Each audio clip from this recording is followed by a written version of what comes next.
Our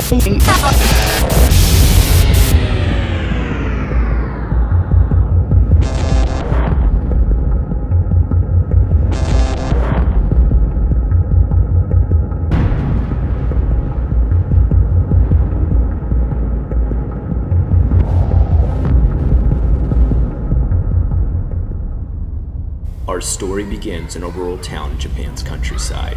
Here, a few high school students were on their way home after a grueling day of schoolwork and club activities. While en route, they stopped at a train crossing where the gates had just lowered and warning lights and bells had begun to flash and ring.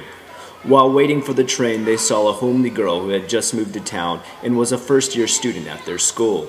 Thinking it would be funny to give her a bit of a freshman scare, one of the students dared his friends to place a sakana bug on the girl's shoulder.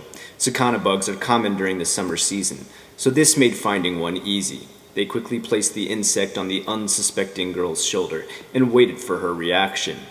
Although known for their loud summer buzzing, the sakana could not be heard due to the overpowering sound of the oncoming train.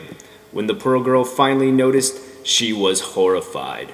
Roaring with laughter, they watched as she bounded backwards, tripping over her own legs as she tried to get away from the angrily buzzing insect. But their laughter turned to shock and horror, as the girl slammed her back into the guardrail and toppled onto the tracks.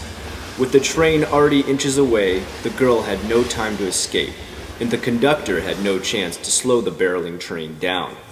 Death came quickly, as her body was separated into two perfect halves by the crushing weight of the train car wheels.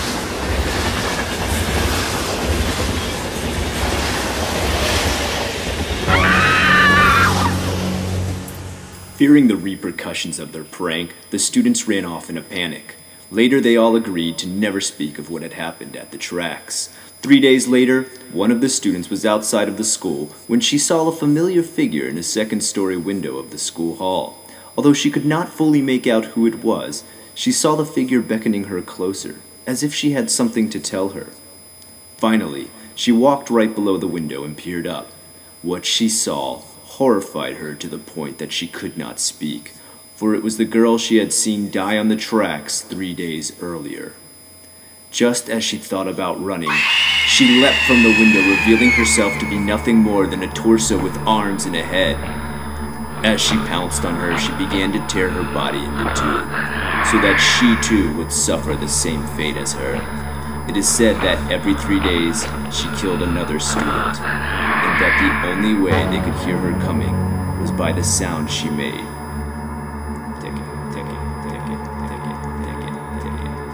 The sound of a torso crawling on its elbows.